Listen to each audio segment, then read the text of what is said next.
podcast. It's with me, Ibrahim Asanko, and tonight on the Dialectic Space podcast, we sit with a young Gambian writer whose voice has traveled far beyond the pages of her books. Saffiatou Joof is part of a new generation of poets and public thinkers who are reshaping how Gambians understand literature, activism, and the power of speaking boldly in public. She began her writing as a young girl long before she had any audience, long before she had any platform, and long before she knew that her words would one day inspire thousands of young people across the country. Her journey is not simply the story of just a poet, it is the story of a young woman navigating faith, identity, and purpose in a society that often asks its daughters to be quiet. Instead, she chose to write, she chose to speak, she chose to build, and in doing so, she has become one of the most recognizable literary voices of her generation. From Under the Spell of Poetry, which sold a record breaking 1,000 copies across the country, to Words on War, a collection that confronts corruption, regret, loss, and the hidden wounds of society, Safia has used poetry as a mirror and a megaphone. Her work is rooted in lived experiences, in the stories of ordinary Gambians, and the emotional landscape that many are afraid to name. She writes with courage, with conviction, with a deep sense of responsibility to the people who read her and follow her. But her influence extends far beyond literature. As president of StandStill Gambia, former vice president of the Young Writers Association, secretary general of the Gambia First Movement, and the founder of Nna-Kala Virtual Poetry Academy, she has become a builder of spaces, spaces for young writers, for young activists, and for young citizens who want to shape the future of the country. She is also a public advocate whose commentary on corruption, governance, and youth politics has sparked national debate, admiration, and sometimes even controversy in equal measure. Tonight, we explore the full arc of her journey, the childhood that shaped her imagination, the faith that grounds her, the academic training that sharpens her discipline, and digital platforms that amplify her voices. We dive into her books, her writings, her poetry, her activism, and her political commentary, including the moments that have placed her at the center of national conversations. This is a story about writing, but it's also a story about courage, conviction, and the cost of speaking publicly in a society still negotiating its relationship with the truth. This is the voice behind the poems. This is the mind behind the commentary. This is the young woman behind the movement. Safia, welcome to the Dialectic Space podcast. How are you doing? Um, Fine, Alhamdulillah. Thank you so much for that introduction. I'm very happy to have you with me today. And to all of our audience who are here, welcome to the Dialectic Space podcast. And please keep leaving your comments and questions on the comment section. And this episode is sponsored by Supersonics Money Transfer. You can send your money from the United States of America and Canada all the way to the Gambia, and their receiving partners include Ajib Bank, any branch of Ajib Bank in the Gambia, Salam Financial Bank, Easy Financial Bureaus, SPay Bureaus, MBLE Bureaus. You can also contact them on 356-7666, 356-7666, or 4089-291, or you can also reach out to them on WhatsApp on 5378609. 5378609. I use Supersonic Money Transfer. You can use it. They're highly reliable and they have a great customer service as well. But to get into the conversation, like I was saying, my guest today is Saffiatou Joof. You all know her. She has a huge following on Gambian social media. She's very prominent. She has amazing literally works that are out there for anybody who is interested to buy, both on Amazon, but also I believe in Gambian bookstores. She's somebody who also don't shy away from public commentary on a variety of subjects, and I hope today we'll have an opportunity to understand the person herself beyond the writings and beyond the commentary, because at the end of the day, that's the essence of the conversations we hold on the Dialectic Space podcast. While you are here, please also consider subscribing to the YouTube account, Dialectic Space Podcast, and all of our social media platforms as well. But together, also support Safia, order her book, buy her book, also follow her Facebook profiles and all of our social media accounts as well. Now, Safia, to get into the conversation, when you look back at your childhood to begin with, what was the earliest moment that you realized writing was more than a hobby for you? Okay, interesting question. I started realizing myself at an early age to be very well unapologetic towards what I am doing or about to say. I believe writing in specific, uh, I was bestowed to do it. And this is something that I embrace as time goes on to become a reality part of me. Yeah. So that is the most beautiful aspect of it. So, what would you say were aspects of your upbringing, either from home or school or even the community, that shape your imagination as a Gambian girl? Okay. I actually come from a very strict religious family, and I can tell you all the accessibilities that I have today, the fun I didn't have it during my childhood. So it's like they build a system in within the family to make sure that I have a better education, a better upbringing, that is deep rooted to our religious aspect as an African, child, but then the culture is specific. To understand that we are in a society that didn't give women that hold in greatness to speak their mind.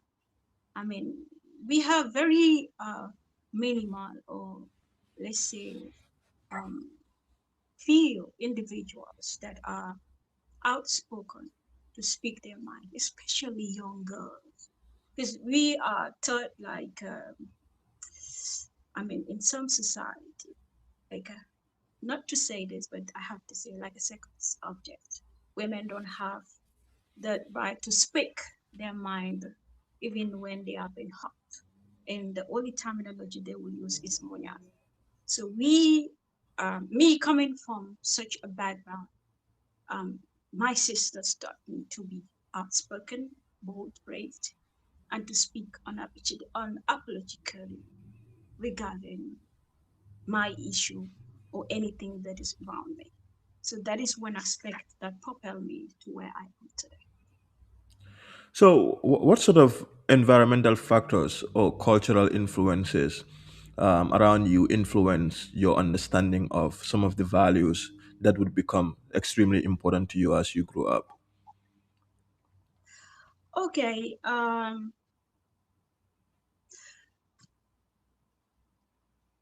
understanding the cultural aspect within me, I would say that perspective, like the upbringing perspective, motivated me and brought me to where I am today.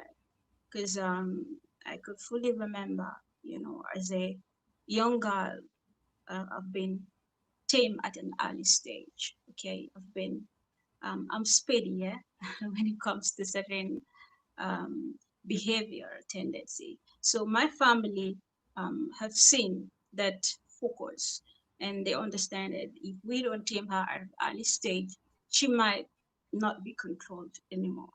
So I can say that has really shaped part of um, my life as an African girl brought up in an African country with the mentalities that our people have. So that really hardly play a great role in what I do. So, it seems to me also that faith has always played a key role in your life. Can you hear me? Is the network not going? I mean, it's tripping a little bit, but it's fine. I mean, I can hear you. You Can you can hear hear me? me? Yes, yes, loud and clear. Yes, I can. Safir, can you hear me? Yeah. So that is Yes. partly. I can hear you. Okay. Cool. Yeah. Is the So my network? no, it's fine. It's okay. I can hear you loud and clear, and I can see you as well. You're very visible and you're audible as well. So if it is okay, I would like to continue. Okay. Yeah. Okay. So my question really is: it seems certainly that faith has played an important role in your life, from your upbringing, from the household that you're raised in. And when we talk about faith, precisely, I'm sure we're referring to the Islamic faith. And so I would like to understand, how has that influenced in terms of things that have become important to you, either societal level, but even, say, for example, spiritual level, in terms of the work that you'll eventually sort of take on some of the societal problems. To what extent has faith played a role in what you do in terms of your advocacy, in terms of things that matter to you, but generally things that you're really interested in when it comes to who you are and what you identify with? Okay, faith has built a greater perspective in what I do. Because remember, without faith, we cannot get to where we want. That is the ability to understand that anything without God, it's nothing.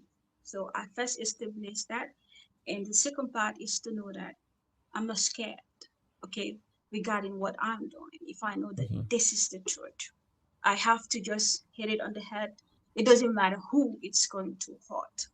mhm, I believe that faith propelled me to, face my challenges. I have no fear when it comes to the truth. That is my truth, and what people might think about that issue. Yeah, so that is something that play a greater role in the work that I'm doing. Without faith, it's empty. The human being is empty completely. So I'm also interested to understand, who were the influences to you in terms of your writing. A lot of writers around the world, clearly you have an interest in writing. In fact, you've written some artistic materials as well. Who would you say were persons or artistic figures who influence your writing, your interest in poetry? Are these African poets, or are these religious Islamic poets, or are these poets who are generally the writers that influence your interests? And what has your writing be about generally in terms of your interest? Is it as a form of resistance, or is your writing more about an advocacy sort of writing? What is it that your writing is anchored on?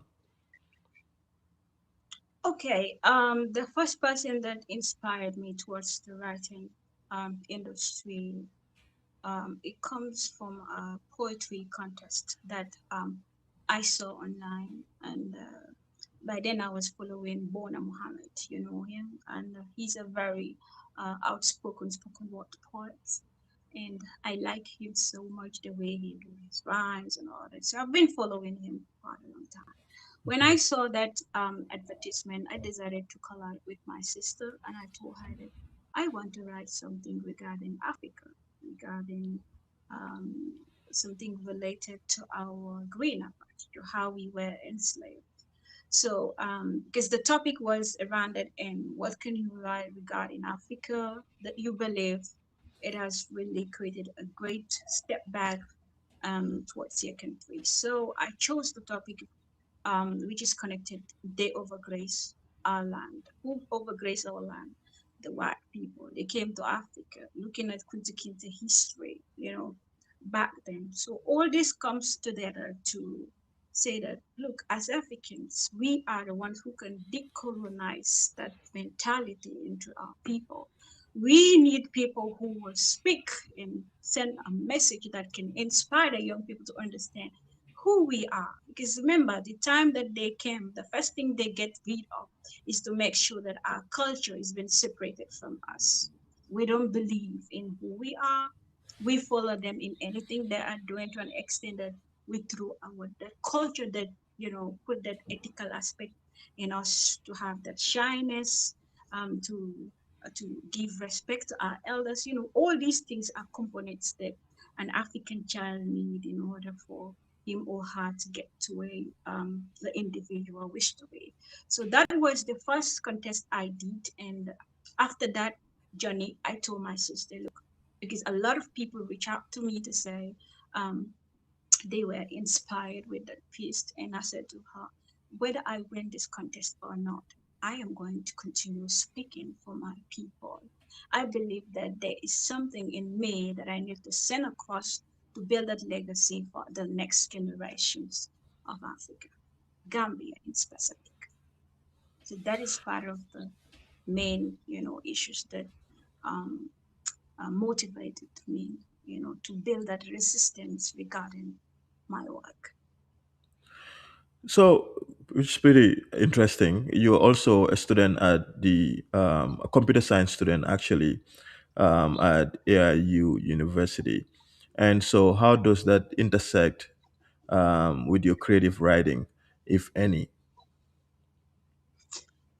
I think I chose the best field that play a greater role in connection to my writing skills in literature. Because when you look at computer science, you have coding, okay, aspect. Because I want to become a software developer. So in that case, I have to deal with everything regarding coding. It's vast knowledge, very difficult at the same time. You need that technicality to put things in order, playing with the Hmm. brain of the computer to put your work in a pattern that you will command the computer to do some certain things. So in connections to my work, that is communication, interpersonal skills, okay, branding when it comes to my work, editing, and then again, in the aspect of digital marketing, okay. So this is something that I can say computer science prepared me even to write better and to build my confidence in public speaking, because part of the university you have to know how to do presentations with your work. Again, you have to highly research, because that field, when you are into it, you cannot just depend your knowledge on what the teacher gave you. Okay, you have to go beyond. You have to go online, listen to different lecturers, India, American, all that, to see how best you can build yourself to that standard. So coming back to my writers, you're talking about fiction and non-fictions storytelling.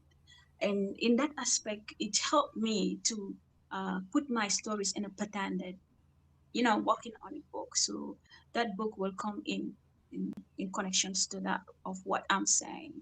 So having that skill helped me to actually put people on a suspense basis. And part of my poetry pattern too, if I express myself, you feel like, okay, she need to continue. So that is one aspect that helped me in my journey towards writing in connections to the computer science academy. Suddenly you've built an impressive online presence for yourself. Facebook alone, you have over 22,000 followers that interact and engage with your content. And so I think for many reasons, you understand part of, I mean, studying computer science is also understanding the importance of social media in today's day and age. So you are not new to this area at all. And you're very frequent in terms of putting content out as well. How significant has social media been for you, considering, in the Gambia for the most part, there is almost self censorship, especially if you're a woman. You're not only a woman, you're a Muslim woman that strongly advocate for your faith. You write about your faith, but you're also a woman that practices various aspects or all aspects of your religious beliefs. And so, for most young women, people, especially when it comes to controversial subjects, sometimes you perhaps I mean, sometimes you ask yourself whether you should, in fact, write about this particular subject or not. But you remain undeterred. You constantly write about things that you feel strongly about. And so I'm curious to understand how significant has social media usage been for you in terms of spreading out your message, your work, and your ideas, and how has it been for you, even if emotionally, were there times that sometimes you're like, okay, maybe I should not write about this, you question yourself what you should or shouldn't write about? But talk to us about your experience with social media so far since you've started. Okay, social media, I would tell you, is one of the most amicable place for me, but then the most dangerous. If I say this, because I started social media very early. Okay, let's say past 8 years I've been onto the social media. So what I first of all do you don't is mind me study the asking pattern. you don't mind me asking how old are you again? I'm 27, going to So you're 28 pretty this young. year. Okay. Okay, good. That puts a lot into context and perspective. Please proceed. Okay, fine. This social media, you first have to compose yourself with 100% discipline, because you're going to meet different type of people that are going to read your work behind the scene. This is not a verbal conversation, but then a written communication. And most of the time, I will even express certain things that might be a joke, and people will turn it up to something else. And sometimes I will even write about certain topics, but then it becomes controversial because the way people will actually interpret it. Sometimes you make a headline and people don't read entirely to understand what she means by that, but then to go straight into attacking the individual because of that person's perspective towards that particular topic. So what I did is I tried first to compose myself together, study my environment, know the type of people I'm dealing with. Okay. I know that Gambians are very smart individuals and they can decode easily what you want to say and what you want to extract or add. So when you are writing, you have to be patient. Okay. That's the first thing I applied in my life. Because my mom would say, in anything you're doing, if there's no discipline, forget it, the blessings is out. So I make sure in every aspect of my write-ups, a topic or any form of discussions, I didn't involve anything regarding indiscipline. I have to even make sure that the word I'm going to use towards your line, blah blah. Like example, I have to look up ways to say, oh, you are fabricating stories. I have to bring some things that you will not feel otherwise of it. Even though yes, we have some rude people online who can go on, to vilify the individual, insult and all.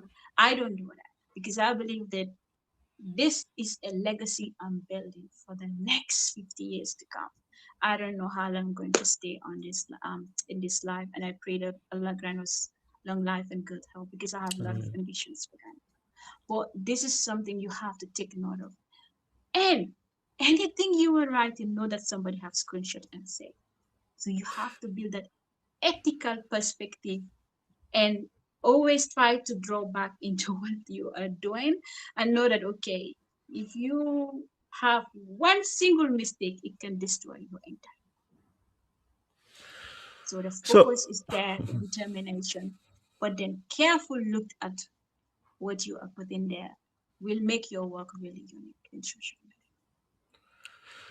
you know, having that capacity to make that distinction, I think, is extremely important. But also knowing your audience, I think, is equally very important as well. And so you understand that, which I think speaks to your understanding of the nuances of and the intricacies of social media.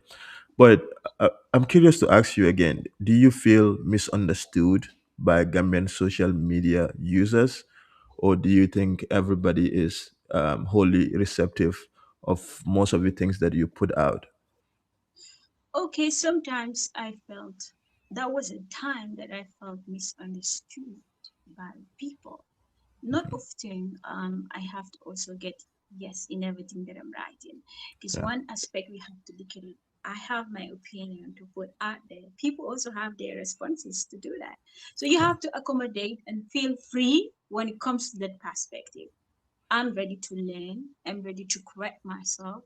And I'm Mhm. ready also to see that, okay, even if people misunderstood me, how would I maneuver to make sure that they will understand what I'm trying to put out there? Okay, I can be very persistent and focused and determined. When I say that this is it, this is what I want to put across. It's something I believe in. I'll work out to make sure that it happens.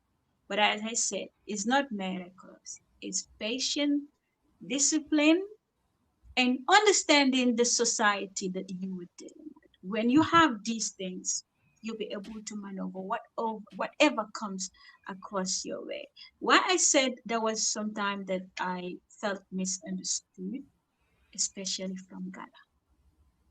That is a group that I felt the Gambians were super mad with me, a majority.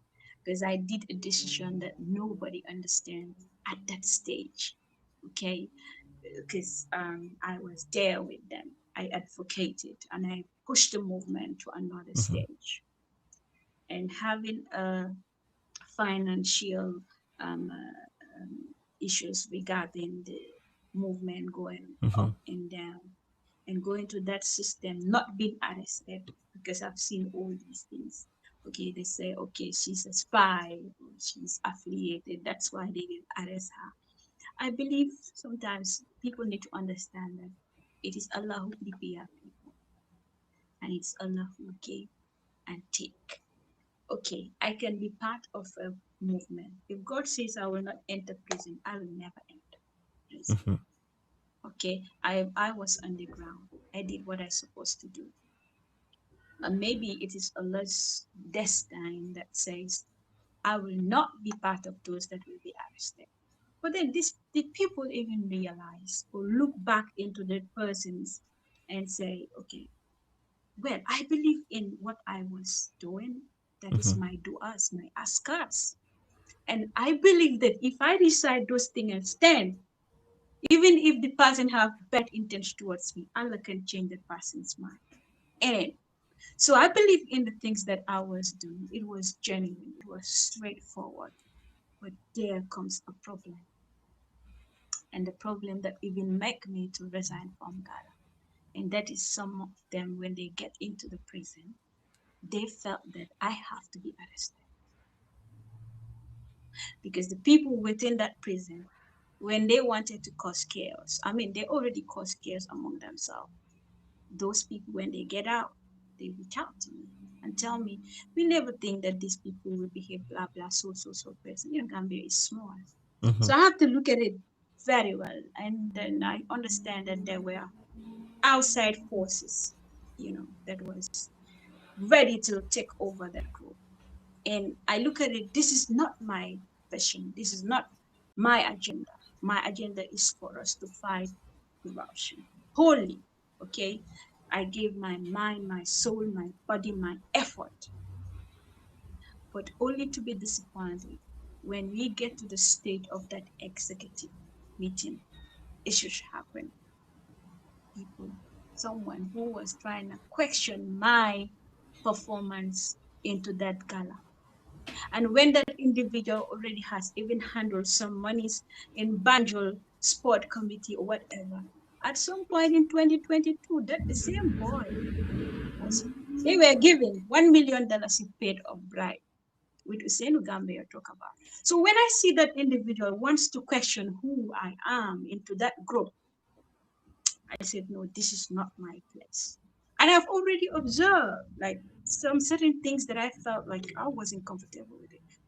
So for me at Like a what? juncture, I have Mm-hmm. to protect my identity, my dignity. I have to protect my future because it's not what Gala didn't make me. I came to Gala to at least amplify the voices. So if I have to get in there and you have people hangalunde say all of nula sampal chill down. Mm-hmm. When you see that coming, you cannot stay in such kind of environment. And I'm happy that today Gambians understand. A lot of them reach out to me to apologize later on. I said, no, that's lie. You don't understand what I was doing, but I do. And I sat with my managers. I explained to them some of these key things that we cannot see outside. So the best decisions I did at that time is to resign. And that resignation was misunderstood. A lot of false narrations went around it. But Alhamdulillah, we are today at the brink of it in a change make up for the matter. So that really makes me happy anyway. But then I mean, sad thank you for, things for also. sharing that position where you felt misunderstood by Gambians within the context of that particular issue. Now, for those of you who don't know, Gala was a movement that was instituted by concerned Gambians following the Republic's article on how Jambe's assets were being disposed of. And so some concerned Gambians came together and presented a position paper to the National Assembly. And then they also hosted a demonstration where some individuals that we all know were arrested, including Omar Saibo, Aliu Jallo, Immortal X, both of whom I've had the privilege of interviewing and I know very well. And Safia was also part of the executives at some point, and then she eventually left. So the question was basically, in instances where she felt understood by Gambian public, because she has a huge following. But Safia, I'm also interested to know, part of being young is you have the opportunity to be wrong and learn and be better. I'm slightly older than you. I'm 31 years old. I'm going to be 32 this year. And That's so I think of the bat, I want to say you have you're pretty brilliant. What you do is pretty impressive. But I think part of being young is also the ability to look back re- and sort of look back and be like, there are one or two things that I could have done better. Or sometimes you get feedbacks from people, especially in this realm of social media. You get that a lot from people. I get it a lot from people. I prepare myself all the time with an understanding Mhm. that if I ever feel I am the best at anything that I do, then I hope that I'm never able to do that thing yet, because I have an understanding that there is so much more that I can do. There is so much more I can learn. There is so much more I can be better at. And as I grow up, I have a better understanding and appreciation of that. So I would like Yeah. to ask you, from that experience, especially with Gala, were there things that today, when you look back, you can ask yourself whether you could have done certain things better that could have averted the people to sort of misunderstand you the way they in fact did? One, but two, also the realm of social media is such that it could be very overwhelming, but it could also be very consuming, especially for young people. And all around the world, people are finding ways and means. Facebook and Instagram have just been found guilty for basically being so using their algorithms to make us so invested into it. So it's almost like very addictive. They've been found guilty for, so Yeah. they've done a settlement. So I'm asking you, does that in any way sometimes, because of the ample of time and all this idea that you are a celebrity, does it in any way get to you? Or does it even humble you? Was there at any point that you felt as though, because of the attention and recognition that you are getting, that certain things you could handle them better? But especially if you can address the issue of Gala, are there anything that you could have done better? Right now, in this space I'm in, I believe if at all I can make today, yesterday, I will still live Gala. I believe. Because I don't have, to be quite honest, I don't have any regrets regarding living Gala. That I have to sit and say, I suppose not to have done this decision. Because let me tell you, you see, as young people, the most um, difficult aspect of what we are expected is our integrity. When I am very careful when it comes to speaking out to people to tell them this is what I believe in, this is what I'm working towards. And all of a sudden, that direction changes because certain selfish people within the group that have different motives and agendas. Our agenda was to fight and make sure that we have an anti-corruption movement that will a pressure group, I can say, to the government. But then, if we go to the deeper side of it, and I realized that my agenda or my thoughts regarding that organization is not in line with what I really want, and there are outside forces trying to bring our heads together to clash the young people within because they have certain people um they focus on certain people that they believe those people will work within their interests, and they see that I Safi and Quran becomes a threat to the group for certain reasons politically, because they believe that maybe if they are in, you will not be able to corrupt the group, you will not be able to do certain actions um, to our young people. And that has surfaced when we left. So But for me, I'm sorry to interrupt, but what are some of these red lines that Gala members crossed that conflicted with your, questions of integrity that forced you to leave? It started from the false narrations of trying to bring someone, she's a female though, that wasn't part of Gala. Gala was a nine body member, if I could remember, I don't know, 10. And this individual, I knew that she belongs to a group, and that is the movement today. So if I have to allow those type of people to come into that group, they will infiltrate it, and within time they will destroy it. So the best thing I would do is to distance myself from that group because I don't want to fall into that trap. So they know what I'm talking about. I'm working on writing my book, and I believe it will be something that people will learn from it and understand the basic aspect of having such a group. I love Gala in my heart. I I wish, okay, we were connected as young people the way we started the nine bodies. I wish that circle was not broken. But the moment these young people went to the prison, they start talking to them separately.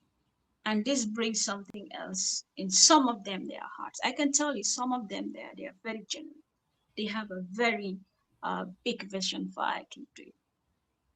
But as I said, apple bi bari na, but dafa am ñu fa nekkoon dañ leen doon seppi pour ñu yaaxa ko. And for me to fall onto that trap is going to be detrimental to my work. So the best decisions I ever did, and later on we have seen it. Hussein Gambia came out with a lot of revelations. So alhamdulillah, I'm not part of it. That's the fact. I have so many questions on this gala issue, but I know we have a lot of other areas to get into, Yeah, especially like to have the nine members and the constitution of the membership in terms of who should become a member is of particular interest to me, especially if certainly everybody in that group has a political leaning. It may not be so overt, but everybody has a political leaning. You all have your political interests. You all have, I mean, some people come there with other interests too, but I can understand why you would feel as though some individuals who are part of it, um, I mean, they they certain, would hide. yes, I yes, that's believe what I'm saying. Yeah. So I can legitimately understand that. Um, but can I, if I may ask you this as well, and again, you don't have to answer this, but because of the significance of the conversation we're having, I think I should ask. Again, part of being young is the ability for other people to try to tell you what direction of life you should take and advices on decisions about life, about social media, about a host of other things. Do you, Safi, at, consider yourself to be wholly and completely independent in your thought, in your decisions, especially on things that you write about, things that you postulate about on social media? Or do you think most of your writings or your decisions are influenced by other factors? Because I think that's an important question to ask you. Not that yeah. by any means, but I just would like to understand, are your Yeah. thoughts or your decision entirely surface decision or they're influenced by other considerations? In as much as I want to advocate, you know, about our issues, there is no way, there is nobody that I communicate with personally if I want to write regarding certain issues. Okay, although I have a body of people I mean, around me, okay, I have my managers, right? And these are well experienced over 50, 40 years individuals. They understand the Gambian political society, the Gambian issues. So when I write anything, I don't want anybody to remove even a bit of it. I like something original. I like my thoughts and what I believe. Okay, sometimes it becomes a problem if I want to release even an article about certain things, and then my manager will like, no, this is not the time to put this across. Remove it for now or keep it. Later on, you can bring on these issues. So I can tell you, I understand your questions. There were times that people reach out to me in specific. and thought that Momodu Sabali is part of those who influence me in the things they say. I can tell you vividly, sometimes I search for weeks, months. I don't even speak to Momodu Sabali. I don't even communicate with him. So whatever I'm doing is practically individual. It's practically Sophia speaking out there. Nothing added, nothing extracted. Because I believe I have the age limit to think independently. Okay, because I understand certain people can be around me, but yet they will not understand what I want, right? So I have to make sure that sometimes my manager will say, don't become a dictator. I say, no, that's not it. Because I understand the mentality of men, okay? They want to overrule you in anything that they're leading you towards or they're guiding you towards. So that aspect of me having my own thoughts regarding certain issues or writing about my poetry aspect in certain things that I want to express, yeah, they don't have influence. I can tell you from that, from anybody.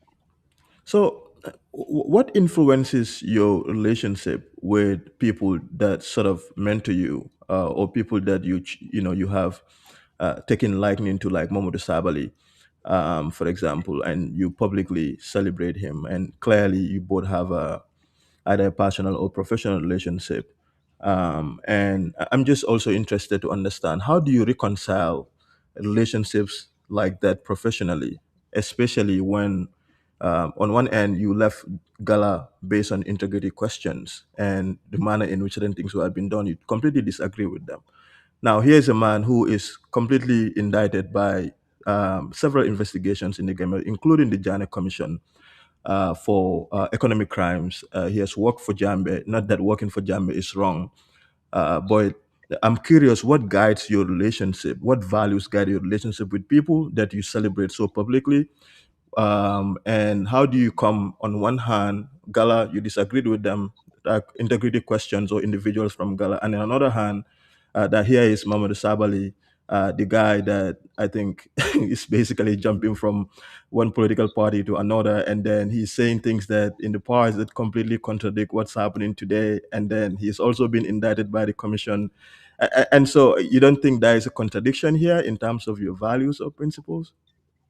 Okay. When I was knowing Sabali, it's not about politics. It's about my story. That is the poetry. 14 years ago, I got to know Sabali. I saw him on TV, approach him, that I like you for myself, and I want you to guide me because I want to become, that ability to write like him. Okay. So he actually opened that opportunity for me. Sab is the first people. I'm a type that do my day fatted them. I don't forget yesterday and what people do for me. Even if I don't say it today, knows that I note it down. And I'm looking at it into the future tomorrow, how to make sure that that relationship is guided by principle, no matter what comes along the way. So Saf is the first man that published my work on Daily Observer Line. Okay. And he has been editing it. He will tell me, send me your email. I will send my email weekly. He will publish my work. This is not anything, nothing regarding politics. Now, come to the side of him being a politician out there with all the issues that comes around him. I do not interfere in his personal lives and decisions. I'm not in his brain to make things for him or to say mentor or you have done so things. No, we don't have that aspect of discussions because our discussion is professionally based on education. And this is what connected. Now, coming into what happened today, I can tell you if I want to express it, he has given me that matter of sea, okay, that is I can sail through the boat and come to him and say, Mentor, this is what I believe is not in accordance. I think this is what happened. And I think we need to do this or you need to do that. So that is something personal. I don't have to express that on the social media. I don't have to come and say to people that, oh, I am writing directly to him. I gave him that respect, that amount of respect which he actually got it in all aspects. So don't expect me to be on the social media to disrespect him in any way. That is the bond we Uh, share. I mean, you write about public issues. You write about corruption. You write about environment. You advocate for environmental justice. You fight against corruption. You. There is no part of what you do that I think is unclear to Gambians. So you can understand. On one hand, you can acknowledge if somebody does an incredible work for you and of service to you in terms of mentorship and guidance, and also exposure in terms of your literally work. But you can also understand why people, in fact, say that what you do is selective advocacy, because Sabali has done things for you, and by virtue of that, you're prejudiced against talking about him publicly, even though it's clear as day that this individual has questionable public life. And so, on one hand, you can celebrate him in terms of his work or things that he has done for you, but the fact that you sort of don't ever talk about the public and questionable things that this person is involved in speaks to what some people say, that you are controlled by individuals, you are an attack person that is being sent to go after other people. But I think that's an important point that if you may address a little bit before we proceed.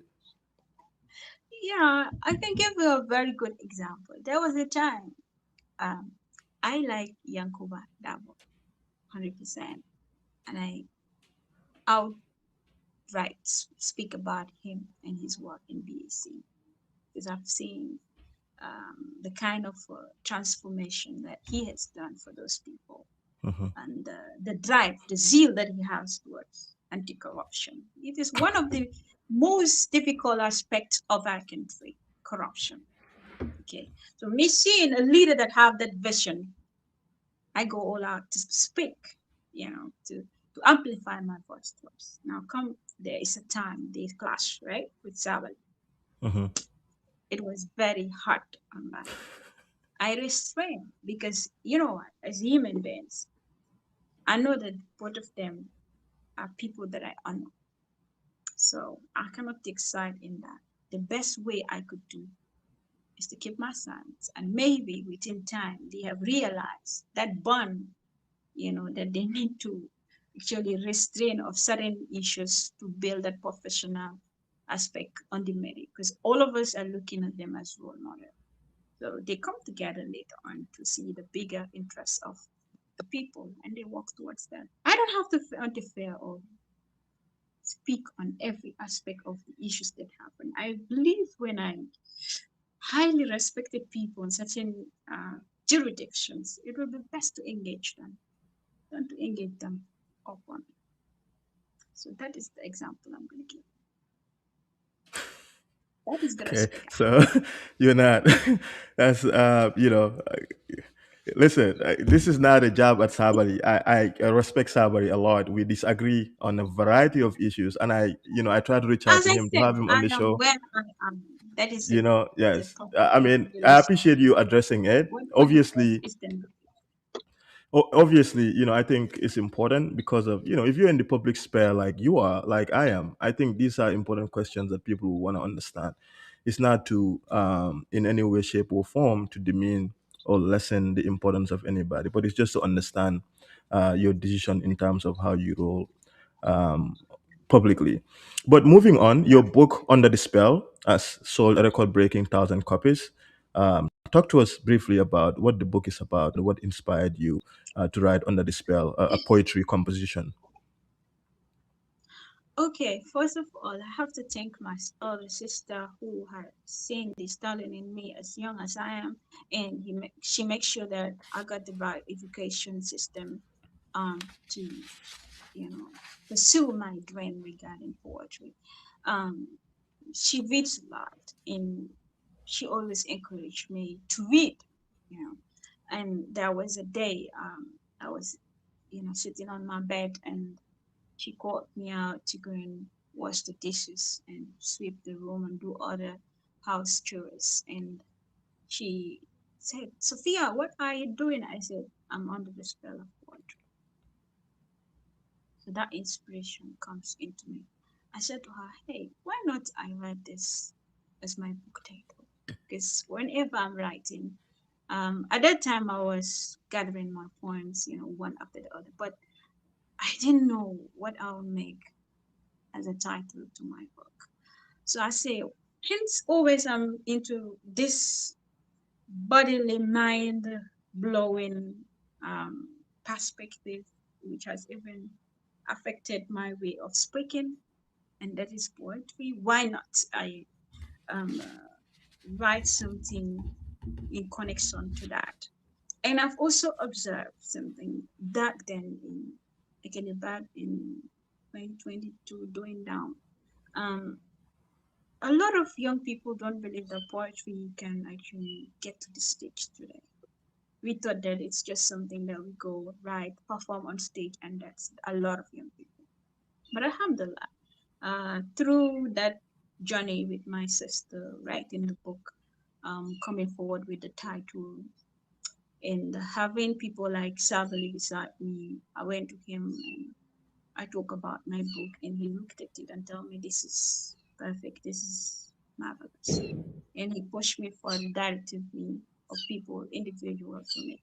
And I would thank Modelamin H. Al Musaf. So when I first met him, we have a big chat, and then he shows me what I need to do regarding that book to become successful.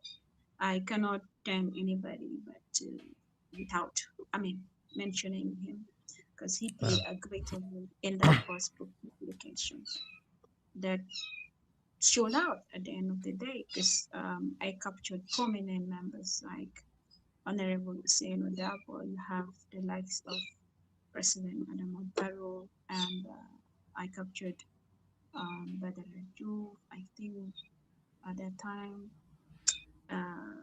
Yeah, a lot of prominent individual that I believe they need to be celebrated, and including Halifa, Honorable Halifa Salah. Going across the board to meet them inspired me a lot to, um, publish that work. And Allah put a lot of barakah in it, because I think it's after in July, be the inaugural point for the president. I bet that inaugural point, and then that following year, end of November 5th, I published that work. And Gambians came out massively to support my work. And I'll be forever grateful, because that's the breakthrough that opened all the chapters and the privileges that I have today. So I'm thankful to them for making it.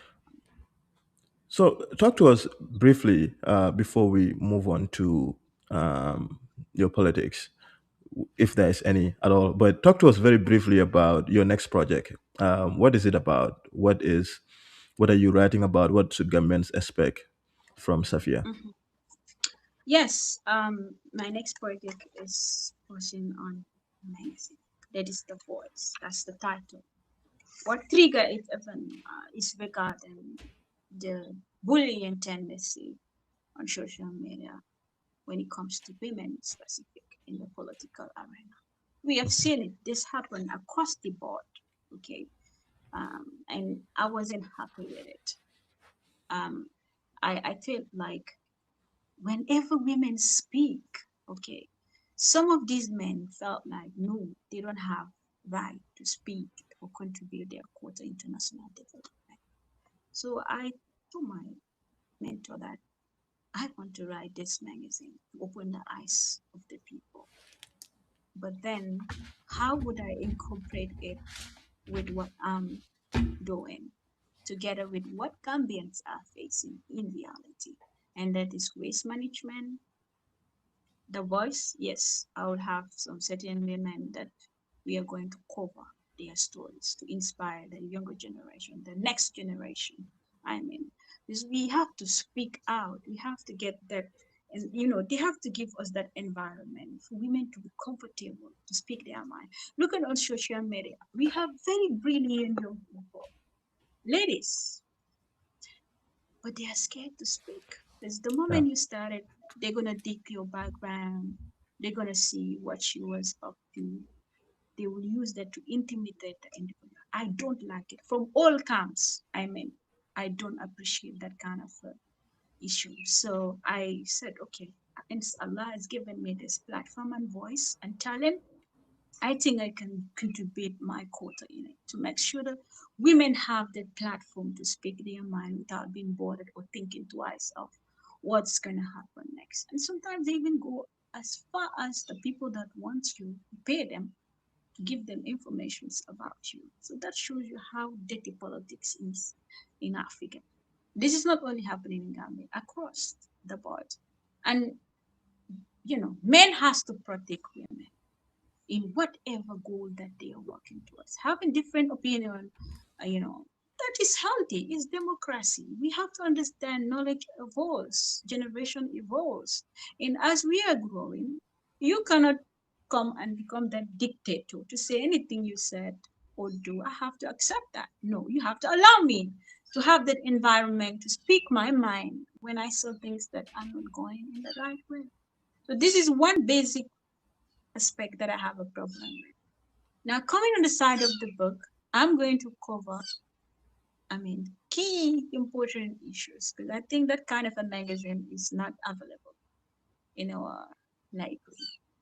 When it comes to Gambia in specific, one, our waste management system across the continent, the country, our migration. We have seen the issues today. What happened? Ibrahim migrant, I've been following him.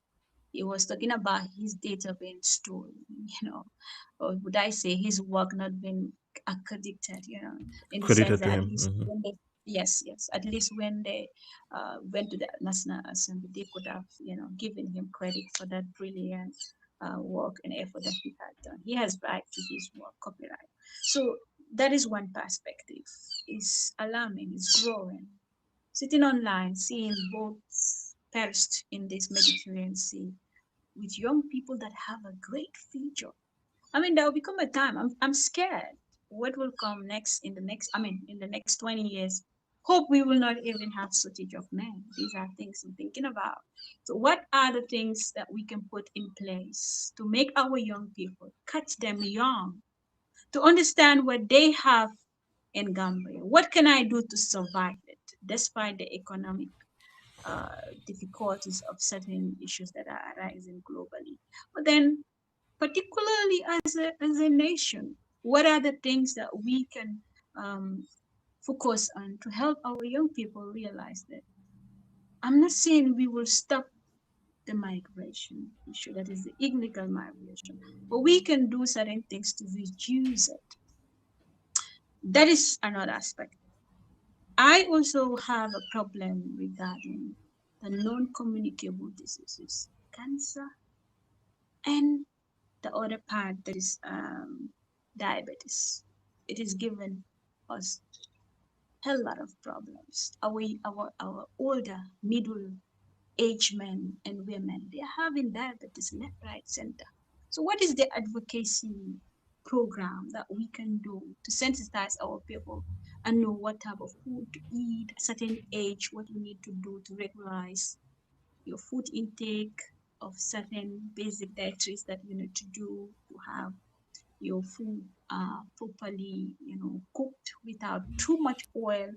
We have to adapt. If not, we will um, we will not have the generation that we want because most of our people will go to almost at that center stage of 50, 45. They are suffering. It's a big problem. And now the cancer, we know about the cervical cancer that is happening to women. How are they, handling those cases? Women been out there, to understand how to protect themselves from certain um, non-communicable diseases that can, cut short their lifespan.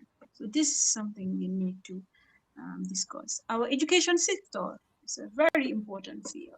And I was happy that Dr. Habiba, the Honorable, was able to, uh, Cabinet accepted their language, Policy. to make sure, yeah, our young people will start at an early age to actually speak different languages, and that is going to help us in terms of our reading skills, in terms of our communications regarding mathematics, because maths is done in English. If we cannot speak or understand English properly, it becomes a problem to know even what is one plus one if we have to Yeah. write that in words. So those are the technicalities that help me, partly um, in certain subjects of such area. So these are things I believe it will be given to professionals to treat it as a Okay. sub, topics. The anybody who get hold of that magazine, you will have something to take home. Okay. And the business aspect of our country, young people, you need to promote them. Okay. And Yeah. that is part of the main core things that I believe, yeah, is gonna The put the book will cover. magazine. Yeah. Yeah. Well, for those of you who are here, my guest again is Safia Joof, Gambian author, writer, and environmental activist. She's very prominent in Gambia social media, and she doesn't shy away from controversy, as you can see. Very brilliant and very articulate as well. Very confident, I must add. But thank you all for being here. And while you're here, please consider going to our YouTube account and search for Dialectic Space Podcast and subscribe to our YouTube to be the first to know when we have guests like Safia and others to hear about their journey and their story and their work. But this episode is sponsored by Supersonics Money Transfer. And if you're in the US or you're in Canada, you can use their services to transfer money to your families in Gambia. And your family can receive your money through Ajib Bank, any branch, Salam Financial Bank, Easy Financial Bureaus, S-Space Bureaus, MBLE Bureaus, or you can also contact them on 356-7666, 356-7666, or 4089-291, or you can reach out to them on WhatsApp on 5378609, 5378609.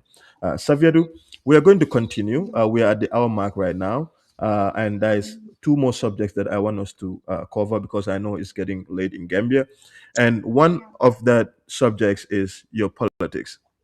Now, Safiedu is not aligned with any political party publicly, although people cannot help but see that you've written, favorably about UDP in the past, and now you've constantly writing about, I think, UMC's Taliban Suda, who is the mayor of Kanifi Municipal Council. But you also write generally about a variety of issues, including corruption and other issues, without specifically addressing or naming persons who are involved, especially when it comes to the government of the Gambia. So I'm not going Yeah. to specify, at least at this point, but talk to us about your politics. How do you come to make the decision on things that you care deeply about, that you want to champion, and things that are otherwise of so much equal importance that you don't seek to address or talk about or even champion in terms of your work? But if you would talk to us about what informs your politics, if any, right? And until this moment, you've also written on your Facebook that you've not aligned with any political party and you've decided to do that when the right time comes. And that right time, we still continue to wait for it because certainly you're influential. I'm sure any political side would want to have you on their side. Who wouldn't want a Safia to on their side, right?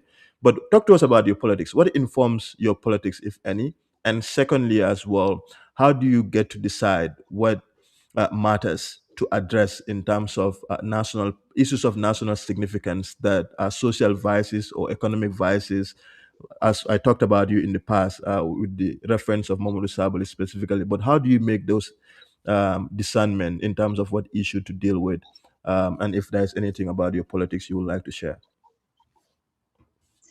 Yeah. Um, you know, politics is a deep issue. Um, it's more, I believe it's more than a religious belief to some people. Because you have to follow an individual, or let's say a group that has a leader already. And sometimes you may have certain disagreement regarding that leader ways of conducting issues. And I believe the main reasons why we start as a team, and at first I really wanted to make a move. Okay. But then we look at it properly. I said for now it will be too early. Because a lot of Gambians supported me in one way or the other. And these people are from different political backgrounds. And now where I am, I want to first get my degree before getting to align myself with anybody. Okay. Because we made some mistakes as young people of rushing to look at, okay, we are well known. No, I'm not well known. There are certain people within the Gambia. If I go there today, they will ask you who is Saffiatou. So that is not the aim I have. My aim is I have a message. I have a system. I have a way of doing my advocacy. And now to reach all these different perspectives of people, I need to be neutral. That's the first thing. Maybe in the future, when I'm done, as I said, to get my degree, I can fully come and say either ways to join or maybe independently move on.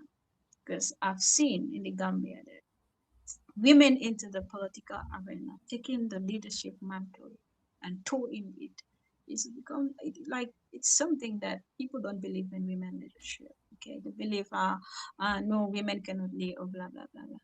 Okay, fine. But we have a time, okay, that I'm gonna come up with what I want to in the future. But right now, the best thing I can do for my people is to be on a neutral ground so that I can speak differently on what I'm saying. Because if I cling to a party right now, there are certain things, as I said, the party leader or so might do. I don't have that zeal right now to follow anybody. I want to be independent so I can speak about our issues to them. I believe all these political parties within their leaders, each of them, appreciate my work. So if I have to get myself in the politics right now, it would destroy everything that I want to Yeah. establish. Okay. But that's not a smart move. Then we cross it out, say, no, let's forget about the political aspect and work on our agenda of advocacy and inform the people and to raise the awareness. Because I'm gonna tell you, there are a lot of people who are in darkness. Now coming back to my Social criticism. justice advocacy, and how some Yes. people think that you're more lenient and more favorable to one side against the other. Yes. Okay. First of all, let me say on the issues of talent, okay, of recent, what happens. And because And then I don't think you that, used to support him. I mean, you used to write yeah, favorably about him, yeah, right? Yes. thank you. So situation changes. Why? Um, we have come to a juncture whereas this man don't want to be questioned about anything regarding KMC. So I even have uh, that belief before when I write little things about him. His people will reach out to me, you know, to make me understand what is going on. So there is an issue that the Akamba Time posted. That is the FPAC reports regarding the 7 million, that was missing. The receipts that they cannot compile on time to present, and they were given a deadline. They exceed that deadline until you get to the media. As a responsible leader, if you believe your system is corrupt free, yeah, you could work. I mean, to reach to that expectation, not to allow that information to get to social media, to the extent of those people even going back and forth with him.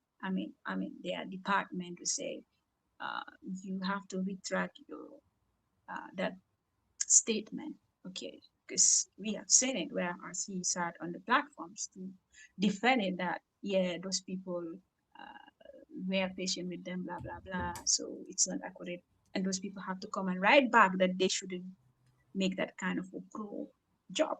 So now when I posted this issue, I amplified my voice and tagged him and he blocked me. What happened is people don't know that the lawsuit that Orang received my screenshots have been included for no good reason. Okay. So I come to think of it. Why would they pick some of my messages and put it in their lawsuit that has no connections to Quran's case? Is it a means to intimidate me or for me to feel fear of not speaking? So that is the motion I'm breaking out. I'm showing them that I'm not afraid to speak my mind as far as I'm speaking the truth. So any form of intimidation, maybe it can work for us, but not me, inshallah, Rabbi. Because I believe that I'm a born in KM, living in KM. I've seen the situations that are happening in KM. So you cannot censure people not to question your system when you are actually going after the government day and night, questioning them in certain operational work that they are doing. So I believe as a politicians, and that is where Barrow even is progressively working above many political parties. We all can agree that the man is tolerance. Talk about him till down. You will not see certain issues of attacks on from his camp. I I think mean, he worked he's prosecuting. I mean, he's prosecuting the Gala members. What that he's not. So I think this idea also that Barrow is but extremely. I, I, I, I, I believe he and the GALA members in that aspect as young people, I don't agree to that because we have to leave people that freedom to express their mind.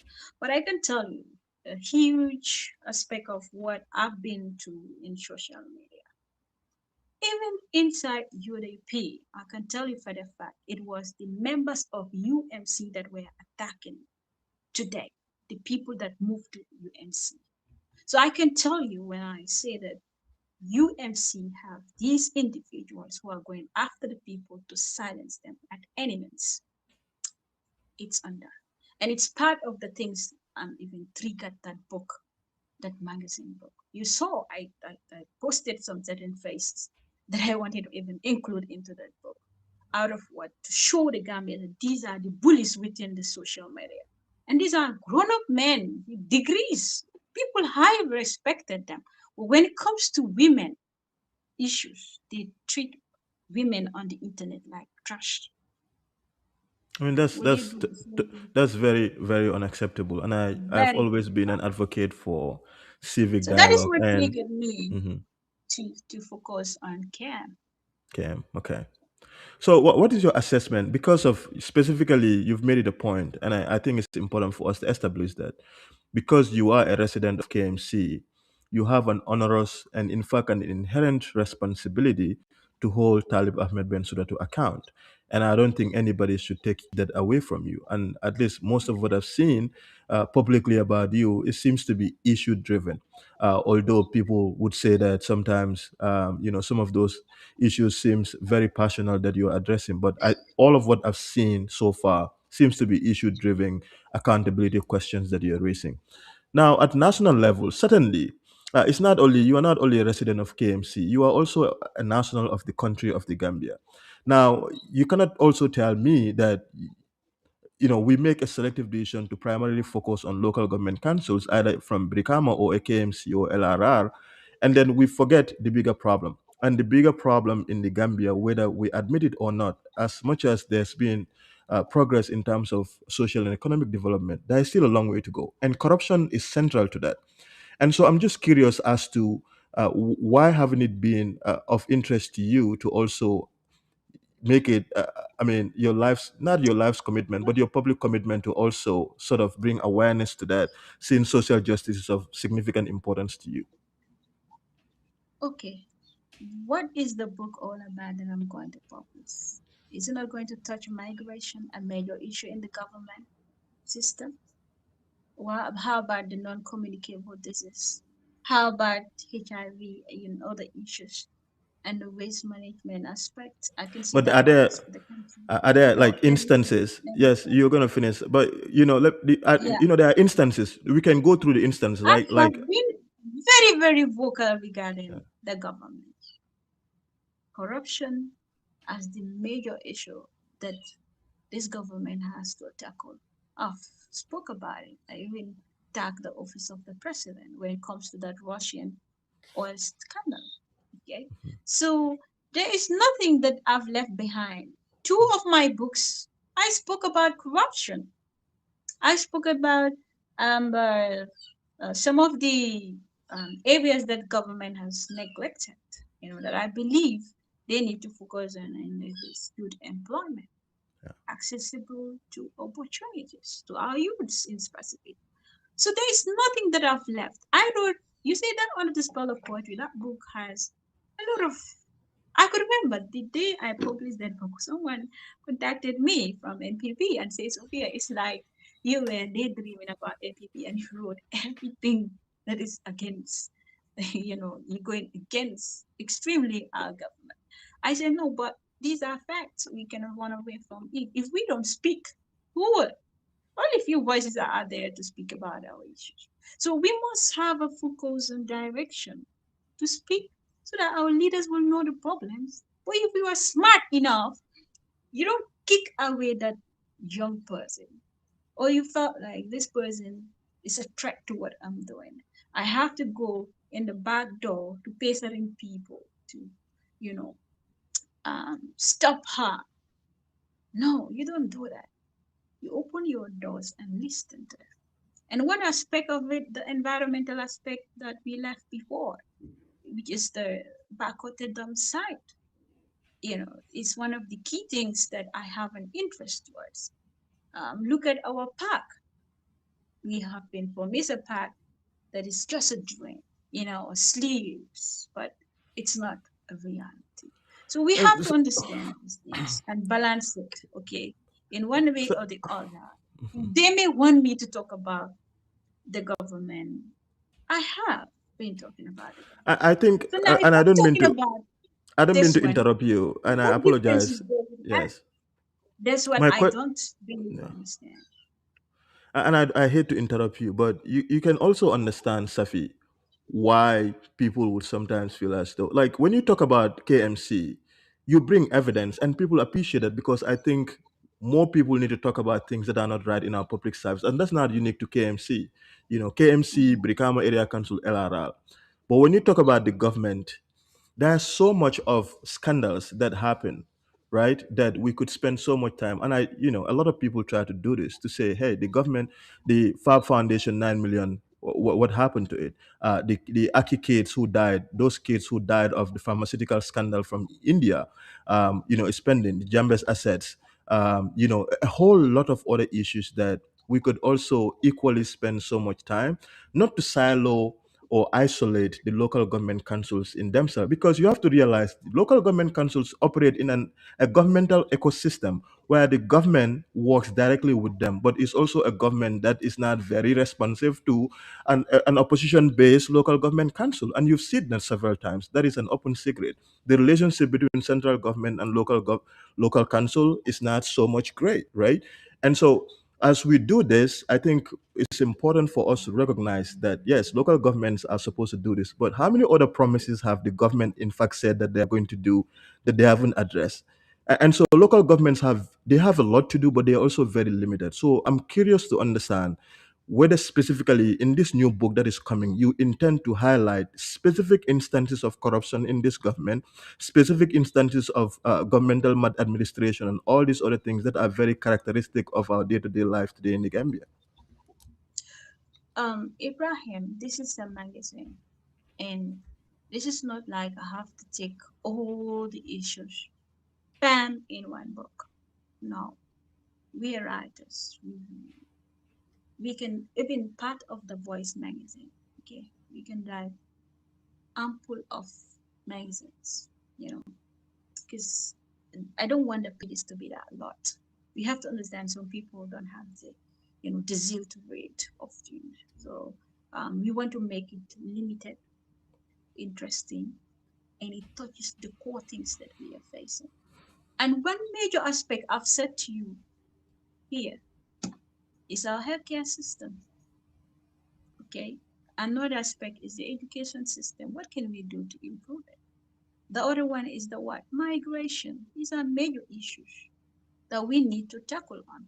So when people say, I'm not talking about the corruption within the system, I've done that. If people who are following me back then, they have seen my emphasis on it. Now I'm coming to Populism magazine that is going to cover at least five sub-topics. Okay. And let me tell you one thing. If you want to become very progressive in your work, you cannot jump on every issue. It's not I even agree. smart. True. Yeah, so you have to limit the things that you are going to give to the people so you can have another section to deliver the expectation. So this is something I am very key and careful about, and to say that at least you play that balance of thoughts Yeah. regarding issues. Yeah, for people to feel that, yeah. I could remember the under the spell of poetry when I wrote that book, and I happens to cover only two leaders, that is the president and that of the UDP leader, Honorable Yeah. Hussein Odabo. Hmm. Yes, so some people reach out to me and say, Sophia, don't forget Honorable Halifa Saleh, don't forget Honorable Sidi Rajata, because these are people who actually have done so much in our country. And I incorporate it and put it in the book. So Yeah. what I want people to understand is, if you want to become successful, don't rush on every issue. And you know what? You have to understand that people cannot determine, okay, the things that you want to talk about. I agree. That's a And good say, point. Yes. this is, yes, this is what you are going to write about. You have to focus on writing about. No, this is my feelings of what I think is the right thing for me to do. You understand? So we have to understand it, that, and work towards the Yeah. development of our nation. No, Because whenever you I'm, have a yeah. problem, you must bring solutions. Yeah. No, I'm totally with you. I agree. I think that's an important point because, again, you're only a human being. There are things that are important to you. I think it also speaks to the broader issue of like there are certain things that sometimes people, if like things happen, they're like, oh, but Safia hasn't wrote about it, right? And I always tell people, look, Safia is not required to write about every other issue. Just to give an example. So I think the reason that people sometimes put an inherent responsibility is because there is almost an expectation because of the kind of Mhm. work that you do. But I think it's also okay. We can all have some grace if people decide that this is much more important to me and this other issue, well, even not much more important, but at this particular juncture, this is where my energy and my interest is. We should not beat other people down because they've decided that this is going to be their primary occupation, and just respect other people for.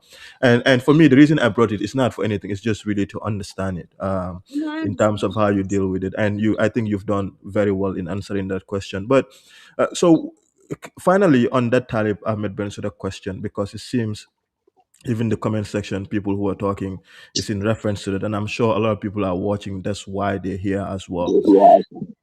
Talk to me about what is your relationship with Talib Ahmed Bensouda, if any, in the past, and what do you think of his term as mayor of Carnegie Municipal Council? Interesting. Okay, I'll be honest with you. Um, Talib was somebody I really was looking into his leadership. That is this 2026. Okay, but for some reasons, I've said it. I'm a type that I can't support falsehood. Okay, I have to be straight. Okay, I like young people that have that ability to stand out and say, "This is what I want." Go for it. You have right for that. But in some aspect too, I believe that patience sometimes can, create that avenue for you to get your ambitions or what you Mhm. want. I don't believe in his system currently. Maybe in the future, but for now, I don't think he's the right guy for us. Well, people have their taste, Yeah. and yeah. Before I was foreseeing it, but not anymore. For now, I can say, because of what I've seen. I read uh, the the local government commission, you know, some few things. I've watched over 1 year, following the commission, and I've made my promise that if the guy came out clean and you know things looks very not impressive as I thought, and therefore I do not want our next generation to fall into the hands of people that might not be the ones I believe can move this country forward. Because you see, as a leader, you should have that zeal to to go after anybody that is into corruption practices. Don't put exceptionally if you want to lead as a leader. You have to show that project to people, mounting a system already that it has a lot of issues with him. Although he has tried, okay, I'll be honest. But looking at some of the lapses that he even talked about, I believe if he was really consistent and focused on his electable missions within the council, monitoring aspect, there are some of these, petty things that wouldn't, make him fall onto that trap. Because we have to question ourselves, why did government comes with the local government commission? There is a reason, meaning they have seen something that they believe is not in accordance. And respectfully, I respect him, and expect his ambition and what he wants to be. But I don't think I don't think he can put us across there to our Yeah, dreamland. yeah. Yeah, And based on I've what I saw mhm. at the commission. Mm. I'm just remembering also, like when I interviewed him on the show, you shared that interview, and you were talking about, you wrote that a leader should not say, I mean, you think, and I was just watching. I said, Safia is such a bold young girl that she would write about anyone and anything at all, and I was just laughing looking at it. But you also wrote about Yaya Menteng Sanyang. Yaya is my relative, by the way, but I'm as critical about him as perhaps you are, and you made a statement that Yaya moving away from UDP would be the end of his political career, especially if UMC proceeds after the at the by end of the 2026 presidential election. There will be no more Yaya Mentensanya in the National Assembly. And so I'm curious to ask you: do you think there will be no more UMC, or UMC would be almost irrelevant after the 2026 December presidential election? Because that seems to be your position, at least as you write about it on your Facebook. UMC is playing a chess game with the Gambians. And what is the chess game? They know totally that the penetration you need to do within the country, they cannot have it for now. If How? UMC is going to come, yeah, it's going to be maybe 20. Well, based on my little knowledge of observations, because we don't know what the future holds, I cannot say this is what is going to happen. But based on the analysis that are available and the data, that's what we look at to see whether this political or movement have a future or not. The the UFC agenda is not 2026. I've I've sat with people that at least work with them, that build a sort of a system for them. So I understand the concepts behind it. Okay, for now, they may want to become a political party, form the, yeah, that's fine. Make their moves into the political arena, but data never lie. And the data shows that 2% of all the noise within social media. That is, first of all, not to me impressive. You cannot back then when he was in UDP, what happened? 18%. And now he formed a breakaway from it, 2%, meaning UDP is having 20% of that amount. So coming down to what you No, are but trying I to think say, I think you can you we um, have to make the distinction first. I think when what the data shows is, let's be correct in our data first.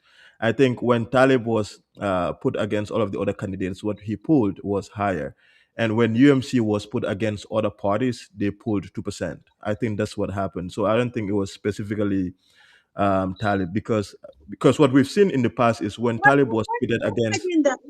What what means do you have to say that it's not about Talib? That data is about Talib's agenda. That Why do you say data. that? That's what I felt. Because why Talib alone was picked out when Mama Kende is out there? But he was not You the only have person other picked. He was political picked against parties. all of, I No, mean, other opposition no. candidates as well. Why was the focus on Talib?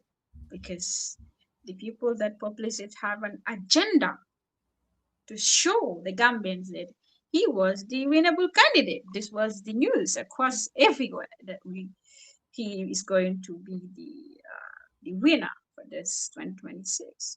But then the data came and things flips, and the reality sets free.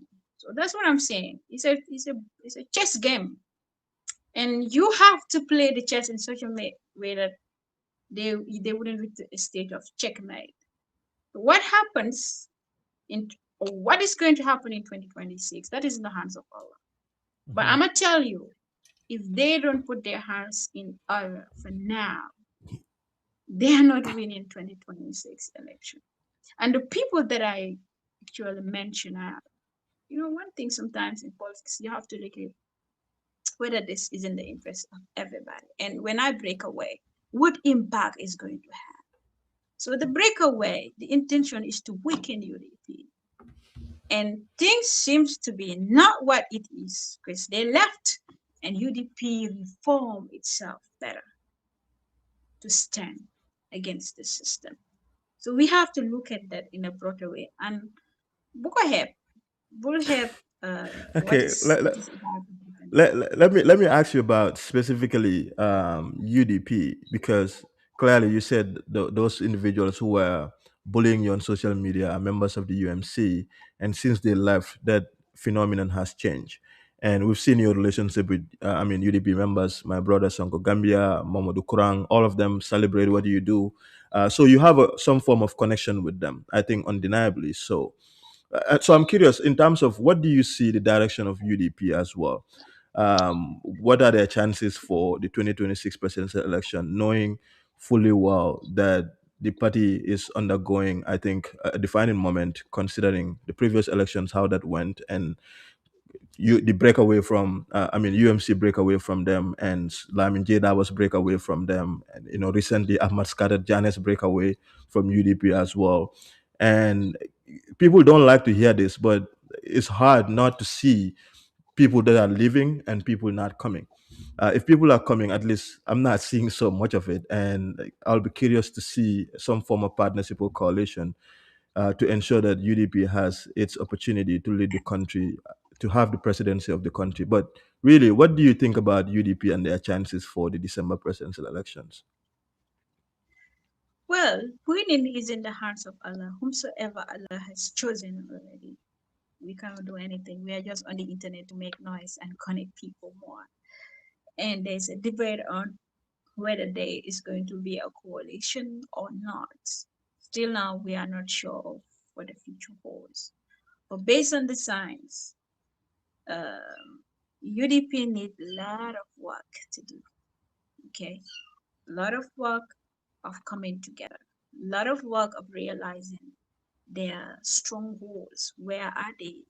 Okay, based on the data, where are the weaknesses that they need to work on to topple and cover up those areas? I believe the party have a future, big future for 2026. Never doubt it, because the people that were thinking when, I mean, if Talib left UDP, will be dead forever and all that. It didn't happen. We see members coming out together to consolidate themselves, compose themselves. And, I like now their media, communication. It has greatly improved. So that is it. They have to go out, communicate, connect, and look at where they're weak to make sure that they put their hands in on. And it's going to be a tough game in 2026, though. Yeah, But as I said, I'm not seeing UMC into the ball game right now. yeah. Yeah. Yeah, I mean, me too. I agree with you totally. I don't think UMC has any chance at all for this upcoming election. I think if there's any winner, and I've said this, is Barrow. I think Barrow is at a much more, better position in terms of who is likely to win if elections is supposed to hold today or tomorrow than any of these opposition figures who are in the Gambia. And the closest that comes is United Democratic Party (UDP). But also, even that depends on other factors. And as they say, a day in politics is a lot, right? And so it will be interesting as we go towards December 2026 to see what ends up happening. But everybody, what we are seeing, a lot of the analysis, a lot of the polls puts President Barrow and his NPP coalition as the winners of the December presidential elections. But Safia, one important subject before I let you go is some of your writings center a lot on your criticisms of contemporary or modern feminists, right? And this brings to bear, or it brings to fore, the issue of female genital mutilation. Now, as a caveat, I've worked in this area, and you and I fundamentally disagree on this subject. And it could be very sensitive and tense, and at least publicly, Mhm. sometimes you try to avoid those back and forths, but I've seen your position on it publicly. You've not shied away from it. What is your conception of feminism, and why do you have a problem with modern Gambian feminists, if I could call it that way? You know, what I've seen in Gambian feminism, a lot of women goes through divorce. A lot of people that I interact with within that sector, not all of them. So they go through very traumatic, difficult lives journey, and they didn't choose it. Sometimes it's destined by Allah subhanahu wa ta'ala. And it's a test that we need to accept wholeheartedly. Because I'm a female, I'm young still. I don't know what the future holds. In the next 20, 10 years, how I would be in my matrimonial house.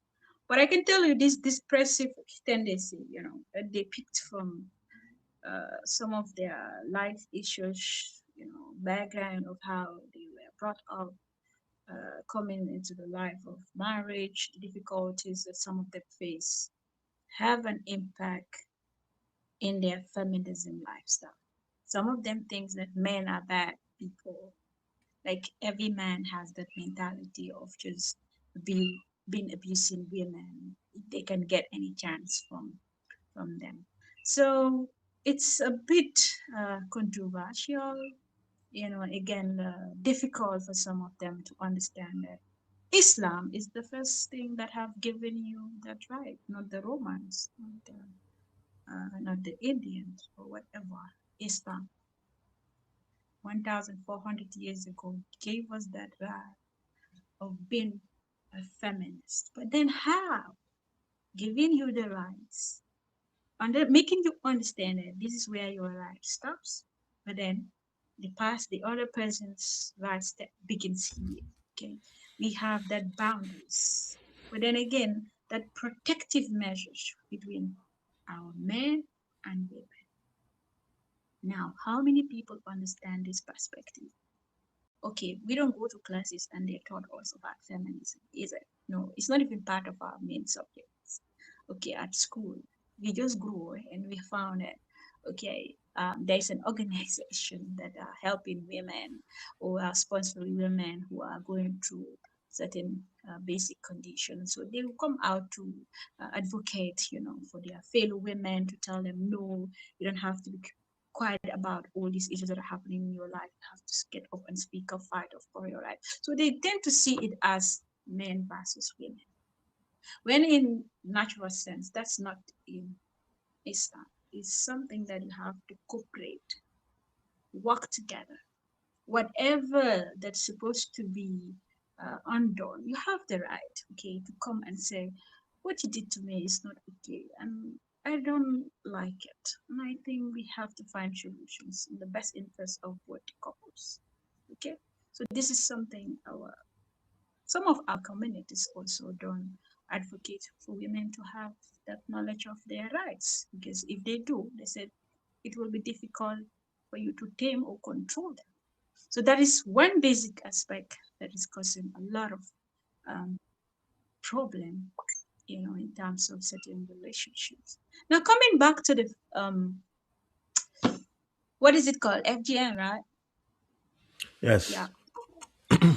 Um, you know, Because I'm trying to establish the relationship, or in fact, it could be the tension that you have with feminists, because your writings consistently have been very critical of feminists, as you call them, Gambian feminists, right? And I think they've also taken issue with you. A lot of them actually talk about some of what you write about them as well, and some of which I have to be very frank with you are very problematic, at least in my conceptualization of what feminism actually means. And that is also tied to my liberal leanings as well, which is certainly different from yours, but also scientifically, because when you talk about FGM and the reality of what is happening back home.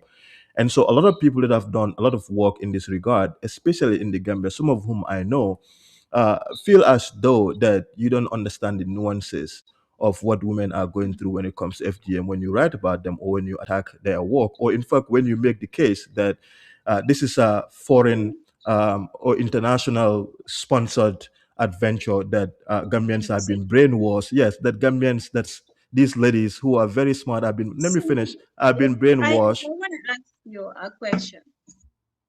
Religion is something that is gonna come first and last in our life. Yes, Would you? yes. So now, would you choose what they designed for you, or you would choose what Allah subhanahu wa ta'ala has put across for you to follow? I think that's a good question, and if you let me, I'll happily answer your question. Now, I think we specific. can make this another topic. It's a huge branches that we need to talk on. Oh yeah, I mean, Remember, you we don't cannot have to start get into the, with what we don't Allah have. subhanahu wa ta'ala has bestowed. No, no, have to come. Wait, you trying to connect the issue to FGM with feminism. Feminism and FGM is totally different. Okay, why I say that?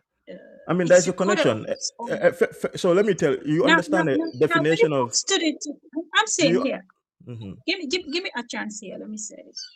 You know, feminism, FGM, you Okay, what do you involving me. understand from feminism? What do you understand about feminism? If we can begin from there, and I think will be very helpful to our audience. What do you understand from the concept of feminism?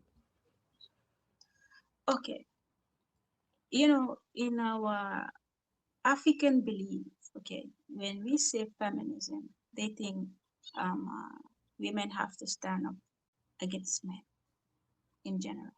This is what the concept that some of them have. But in reality, these are individuals who actually advocate women to have um, that that cooperation within their men in terms of employment, in terms of the way they are being treated, okay, let's say at workplace, in terms of their rights in their marital homes, okay, what are the things that you need to push or work towards to empower your fellow? This is the perspective I understand. Nothing like having to make, that's why I started with the shoulder to shoulder. Because when you said feminism, they think it's 50-50 thing. Okay. That, oh, if I cook, he has to cook. Or if I bought a car, he has to also Yeah. do the same thing. If I'm putting 50 in that house, he has to bring 50, for us to share responsibilities. I'm saying Islam didn't tell you that. Islam gave you that responsibility as a man to take care of your wife. If you want your woman to respect you, I mean, don't ask about it from her. Her money is her own. Her power or her knowledge or whatever is independently hers. You have to leave that with her. Even if a woman have a lot of money, you have no right to take it from her if she didn't have the intention to give you as the husband. But is that what the So Gambian what feminists are teaching? Is that what they're teaching? Is that what you're saying, Safi? Is that no, what our no, what feminists in I'm the saying, Gambia? Because it's one thing for you to tell me this is the concept understanding of Gambians in terms of feminism, and I agree with you. I'm totally with I you in am that respect. saying my religion, what it Yes. accepted, what Mhm. I believe is the right way to treat this topic. And whenever we have to take the Western belief, They are trying to separate you and the man. That's the hard fact. They are trying to show you that Where is that grounded you on? don't have to be. You, no, no. Let me tell you. Some of these feminists believe even to an extent when a man, like in certain marital duties or responsibility, you cannot accommodate certain things regarding your marriage. How? And let me What tell do you you, mean? that's I not don't follow. that's false. What do you Listen, mean? that's false. Because in marriage, as we are taught in Islam, you must be obedient to your husband. In some aspect, when it comes to the side of him taking out, I mean, taking away your rights, let's say that is in connection to your religion, then you can have a say to say, okay, this is not in accordance with what the Prophet was trying to promote. This is not in accordance with my religion as an Islamic belief. So we have to really be careful about these issues so that they will not clash, okay? Because I think it's the main thing that people, women highly take that as an advantage, even when in terms of divorce, the way the Western system and laws, went after men is very, very unfair. Some men are in damning situations. I'm telling you, because of that Western law that they put across divorce. And it's affecting them. And men cannot sit everywhere to cry about their issues openly, okay? Because they feel that ego. I'm a man. I cannot be on live here to cry about my issues. I cannot say that a woman does this and that for me. So I have to go by all means to fight her. Okay. So some of this culture has affected a lot of them. We have to make it she, he. We have to balance the wheel. If not, we will not have the society that we need. Men have to understand that they are the protectors of women. And women have to understand that we have to cooperate, work together to have a better society, but not to build the barrier in terms of what I should take or give. Here, you are the man, you're going to take responsibility to give and to give every day. Take your responsibilities, I'll come in there. So, what is the under bill and under I mean, kenen dafa ñu just under we talk for. So you as a man, putting that respect towards your women to avoid this type of situations. Please take up your responsibility as Islam has rightfully stated. And you see what will happen in your house. She will become obedient. She will be submissive. She will listen to you. She will know that you love her and you want the best thing for her future. Unless if that woman don't want to get Jannah. Now coming back to the FGM, we all seen some of our uh, brothers going wild on social media. This is about culture of a group of people. And let me tell you, I've initially said that these white people, the first thing that they study regarding us is our culture. And they know that the culture is so rich that if you want to penetrate an African system, you must break them away from that culture. Because that culture put silence in us, discipline, obedience. Today I cannot stand and say to my mother or sister, oh, them are Philly. Or what she's saying is nonsense. I cannot say that. But in that society, I can sit with my parents and just speak freely. So we have some sort of a difference in that we cannot adopt. We have a rich culture that we need to protect. And part of it, we have some tribes that does the feminism. Astaghfirullah, the FGM. We have others who believe that no, they wouldn't do it. Now, in this conflict of interests within the Western laws, because they're pumping money into the system, we have to be frank. If we say no to what they are trying to call upon, I mean, they will stop their funding to your system. It's a public knowledge. We know about these things. It's open for everybody to say. But now, I believe it's supposed to be taken to the National Assembly and be voted. Put in a system, okay, whereas we could have medical doctors that could take care of those who want to do it. Because remember, you have to look at the population density. How many of them are ready to take it? And how many of them are actually rejecting that?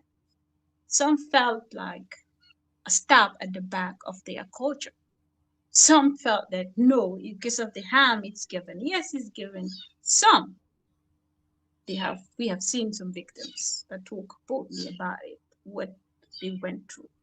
You know, we have seen doctors giving us evidence base of what some of these women go through at the labor ward.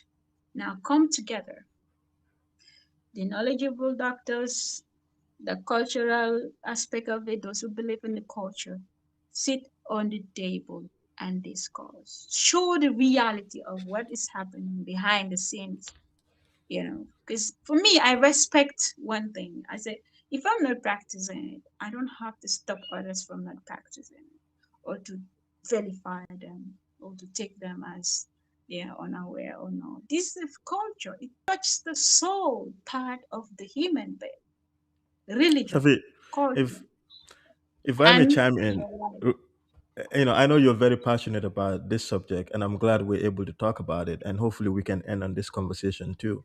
But I was just quickly going to say, and I'm with you. It seems to me that you are up for a reformed practice of FGM and not the practice of FGM in this form because of you are aware and you Because are well remember, educated. it's female Yes. genital mutilation and it's female circumcision there. Yes, yes, certainly. You I have to, understand that I understand that differences, and so I just would like to highlight that I think that's important that people know that you are absolutely not in support of the practice of FGM in the form that is problematic and in the form that have affected the lives of so many women around the world, including specifically in the Gambia. And so you're definitely a promoter of the idea that let's bring it to a national because it has to be brought for a national conversation. And we as Gambians can make the conscious decision to say we want to do this, but we want a reform way of doing it. We don't no, want to they make have to sure do we it put in the yes. open. And If I may finish, we as don't I have to said, put. let Let them me. bring both sides. Let me tell you, I do not want, this is a sensitive issue. I do not want to sit on the fence, okay? I want to sit on what my religion accepted me to say and limit myself to that. And that is, hence it has reached to a national level. Call both sides, sit on the table and discuss. Go to the National Assembly, work it out. If unanimously 90% say they don't want it, then you can work on the ban. But if others say no, or it becomes a balance of 50-50 or some sort of a 50, no, 60-40. All right. In that case, look at the side of it and lecture people what they think is the best practice that they're supposed to do to protect the next generation of our females. Then you go back to the Ngamas, bring them on board, see whether you can incorporate them into the nursing field. That is, nurses going all out to train them to know how to do the circumcision. Because a lot of people will tell me it's not female genital mutilation, but the circumcision. So now you have to teach them because it's their culture. You cannot stop them from practicing their culture, and Yeah, but therefore you're going to culture. cause Savi, more chaos talks in within the media. So for, I believe there is lack of communication in these yeah. two Yeah, but paradigms. also culture is not static. I mean, culture changes; it evolves. There are things that you and I, our grandparents, were doing that wouldn't make sense today, and I'm sure you know that better than anybody. You're brilliant. You understand that. You want to crucify someone's culture and say that kind of thing because of what? No, culture Where do you changes. Culture evolves. Culture changes. That's what I'm saying. Is culture is not yes, static. but It's in this aspect of our people with their culture, no, I don't think their culture they are supposed to change if they believe that there's the right thing. Anyways, I don't wanna, elaborate, exhaust our time in this. What I believe in, let them go back to the National Assembly and see how best they can come amicably. That is the I mean, best way. that's. I Rather than think. arresting people who did it, to their kids or whatever. It's going to Yeah. bring more chaos moment. That's what I I believe. mean, certainly to wrap this up is it's illegal in the Gambia. We have to establish that, and I want to be on record for saying that it is absolutely illegal in the Gambia. I'm not a fan of female genital circumcision or mutilation by any means or by any form at all. I respect your position, and I also, in some to some extent, align with your position in terms of reform FGM. I just don't think there is any I mean religious backing or cultural benefit in my opinion, and we can disagree on that, and on that note we can sort of end this conversation on that, because this is an area that I'm very familiar with as well, in terms of, because I've done a lot of work in this when I was in the Gambia, with tons of experts, religious You scholars and have right to non-religious your scholars. opinion. Yes, I have exactly. nothing to say on so top so of we that. can definitely But disagree I on that, believe but everything can go back to the nationalism yes. discourse. No, I'm with you. I'm with you on that. I think it's important. It's important to Gambians. We have to elevate the conversation such that we can disagree to agree. And certainly we've agreed on a lot of things. We've agreed disagreed on a couple of things too. It's such a blessing and an honor to talk to a brilliant lady like yourself. And sometimes we look at each other from afar, we don't really see each other. I mean, we look at each other on social media, and sometimes we don't really understand the nuances of what we write. Sometimes I feel like when we sit down and have conversations, it's better. We all can understand the perspectives and the differences of where people come from. That way, I learn a thing or two from you. You learn a thing or two from me, and then our audience can get to make their decisions on what is being discussed. But really, Safia, I genuinely appreciate you coming on and spending 2 hours of your evening with me to have a conversation. It means a lot to me. Um, Ibrahim, this is an amazing moment for me, a defining part of my life that I believe a lot of misconceptions regarding certain issues have been discussed, and I'll be happy to come back to your platform and support your agenda. Discussion is very important. You know, all of them, uh, comme ñàkk a waxtaan mooy problème waaye suñ Wow. waxtaanee rek dinañ juboo.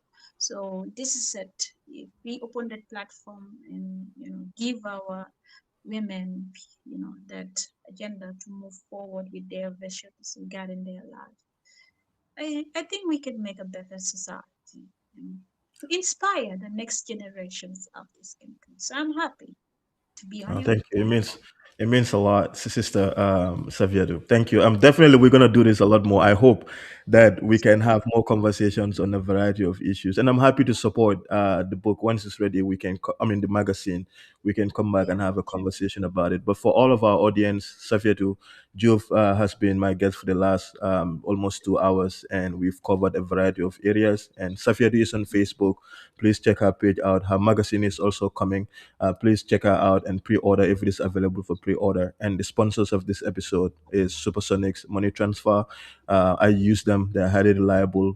If you're in USA or you're in Canada, you can use them to transfer money to your families, and your family can receive the funds through Ajib Bank or Salam Financial Bank, Easy Financial Bureaus, and S-Space bureaus, Easy Financial Bureaus rather, S Pay bureaus, MB bureaus as well, or contact them on phone on 356 766 408 9291, or you can WhatsApp them on 5378609. Once again, thank you all very much for being here, and all of the comments, the nice ones and not the not so nice ones as well.